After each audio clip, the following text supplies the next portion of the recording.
حکومتی اور عسکری قیادت کی جانب سے تشکیل دیا جانے والا ہائبرڈ نظام حکومت 3 برس تک کامیابی سے ایک دوسرے کے مفادات کا تحفظ کرنے کے بعد بالآخر نئے DGISI کی تعیناتی کے معاملے پر بکھرتا ہوا نظر آتا ہے، اور ان خدشات کا اظہار کیا جا رہا ہے کہ سیکیورٹی اسٹیبلشمنٹ اور حکومت کے مابین اختیارات کی یہ رسہ کشی بالآخر موجودہ سیاسی نظام کا شیرازہ بکھیر بھی سکتی ہے۔ معروف لکھاری اور تجزیہ کار زاہد حسین اپنے تازہ سیاسی تجزیے میں کہتے ہیں کہ ملک کے سیاسی منظرنامے پر سیکیورٹی ایجنسیوں کے اس قدر گہرے سائے ہیں کہ سویلین اختیار برائے نام ہی رہ جاتا ہے، مگر موجودہ سیاسی انتظامی ڈھانچے کو واقعتاً ہائبرڈ حکمرانی کا پہلا تجربہ قرار دیا جا سکتا ہے، جو اسٹیبلشمنٹ کے فراہم کردہ تختے پر ٹکا ہے۔ چند چھوٹی خرابیوں کے باوجود یہ انتظام گزشتہ 3 برسوں سے لرزتی مخلوط حکومت کو سہارا دیتے ہوئے بڑی حد تک کارگر ثابت ہوا ہے۔ تاہم حالیہ ہفتوں کے دوران اس انتظام میں چند دراڑیں پڑتی دکھائی دے رہی ہیں۔ ISI چیف کی تعیناتی پر وزیر اعظم اور سیکیورٹی اداروں کی قیادت کے مابین بتائی جانے والی تکرار سے ظاہر ہوتا ہے کہ دونوں کے درمیان خلیج گہری ہوتی جا رہی ہے۔ زاہد حسین کہتے ہیں کہ اس بات پر تو کوئی شک نہیں کہ وزیر اعظم نے اپنا اختیار جتانے کے لیے غلط معاملے کا انتخاب کر لیا ہے۔ سابق DGISI لیفٹیننٹ جنرل فیض حمید کو ان کے عہدے پر برقرار رکھنے سے متعلق عمران خان کے موقف نے ان کے سیاسی عزائم سے متعلق کئی سوالات کھڑے کر دیے ہیں۔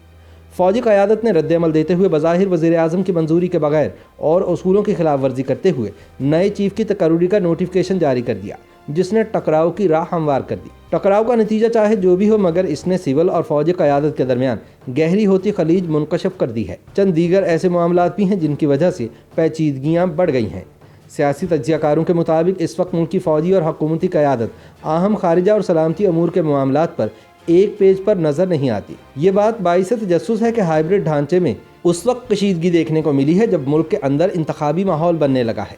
PTI کے ذرائع کے مطابق انتخابات میں حصہ لینے سے قبل حکمراں جماعت کو اپنے اوپر لگی سلیکٹڈ کی مہر کو مٹانا ضروری ہے، مگر پارٹی قیادت کے لیے سیکیورٹی اسٹیبلشمنٹ سے مکمل طور پر ناتا توڑنا آسان ثابت نہیں ہوگا، جس کی حمایت اقتدار حاصل کرنے میں نہایت اہم کردار ادا کرتی ہے۔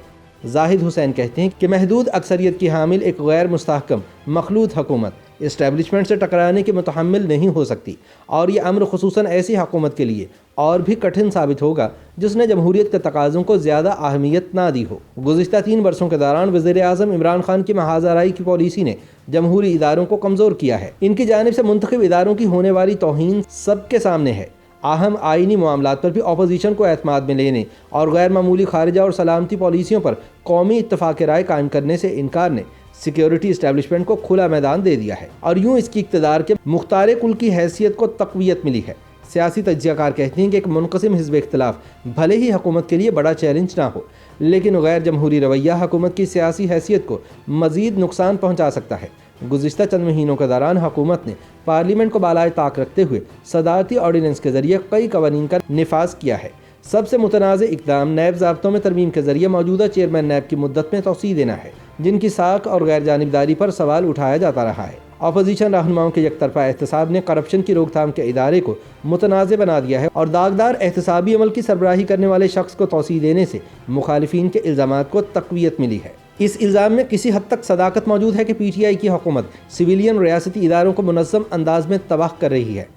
حکومت چیف الیکشن کمشنر کے خلاف طے شدہ مہم کے تحت ایک آئینی ادارے یعنی الیکشن کمیشن آف پاکستان کو متنازع بنا رہی ہے۔